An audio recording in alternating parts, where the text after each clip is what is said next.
గౌడడిండిమ పట్టు అనే ఒక పండితుడు ఏం చేసేవాడట, ఆయన చాలా తెలివైన వాడని ఆయనకి కంచుది ఒక ఢక్క ఇచ్చారట. బ్రహ్మ ఉంటుంది కదా, ఆ కంచు ఢక్క ఇస్తే గర్వం వచ్చింది ఆయనకి.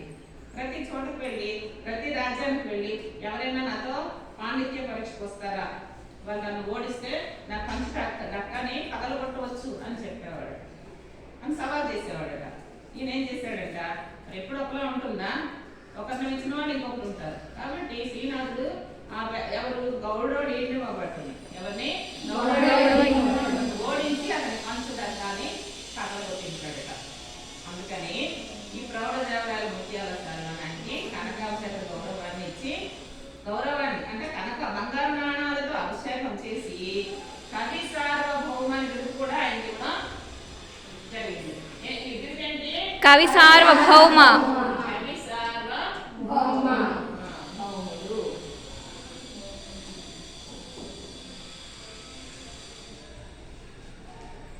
చరమదశలో శ్రీనాథుని ఆదరించే రాజులు లేకపోవడం వలన కృష్ణా తీరంలో గొడ్డుపల్లి అనే గ్రామంలో పొలాన్ని కౌలు తీసుకొని జీవనం సాగిద్దామనుకున్నాడు. అయితే ఎంత సుఖాన్ని అనిపించాడో, రాజులు ఆయన ఎంతగానో గౌరవించేవారు, ఎన్నో సన్మానాలు చేసేవారు.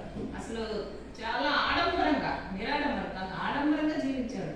కానీ ఆ చివరికి రాజులు వచ్చిన తర్వాత, అందుకే మన తెలుగు భాషను మనం కాపాడుకోవాలి, మాతృభాషను. ఎందుకంటే మనకి ఇంగ్లీష్ మీద మోజు ఉండొచ్చు, మనం ఎప్పుడో ఇతర దేశాలకు వెళ్తామో ఉద్యోగాలు రావాలనుకుంటే, పొద్దున్న మన తెలుగు భాషను మనం గౌరవించుకోకపోతే ఎటువంటి దుస్థితి వస్తుంది అనేది మనం శ్రీనాథుని జీవితంలో తెలుసుకోవచ్చు.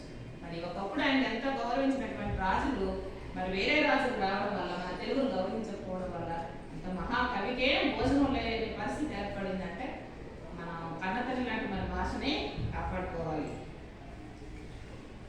అయితే కవులు కొంత అంటే తినడానికి మరి ఎప్పుడు వస్తుందో చెప్పండి. కవులు వాళ్ళు రాజులు వాళ్ళు ఆదరించి అందరూ చదివితేనే కదా వాళ్ళు జీవించేది. మరి ఎవరు చదవకపోవడం వల్ల ఏమైంది, ఆయన తినడానికి లేకపోతే ఇంత పొలాన్ని తీసుకొని కవులు తీసుకున్నాడంట. పంట సరిగ్గా పండలేదు, పండకపోతే శిస్తు కట్టాలి, పనులు కట్టాలి కదా, కట్టడానికి లేక మరి ఆయన పొలం దున్నడానికి ఆ ఎత్తులు బదులుగా ఆయన భుజం మీద పెట్టి మరి దున్నించారు. అన్ని కష్టాలు పడ్డాడు. అయితే ప్రకృతి వైపరీత్యాల వల్ల పంట నష్టపోయాడు, అందుకు శిస్తు చెల్లించలేకపోయాడు. శాశ్వతమైన సద్గ్రంథం రాయాలనే సంకల్పంతో శ్రీనాథుడు శాశ్వతంగా ఉండాలనే మంచి గ్రంథాన్ని, సద్గ్రంథాన్ని, ఒక గ్రంథాన్ని రాయాలనే ఒక సంకల్పంతో శ్రీనాథుడు పల్నాటి వీర చరిత్ర ఏంటది, పల్నాటి వీర చరిత్ర అనే ద్విపద కావ్యాన్ని రచిస్తున్నట్టు తను చెప్పుకున్నాడు. ఈ కావ్యాన్ని మాచర్ల చెన్నకేశవ స్వామికి అంకితమిచ్చాడు. మాచర్ల ఎక్కడ ఉంటుందంటే నాగార్జున సాగర్ మాచర్ల ఉంది. అక్కడ చెన్నకేశవ స్వామి ఆలయం ఉంటే ఆ చెన్నకేశవ స్వామికి అంకితం చేసి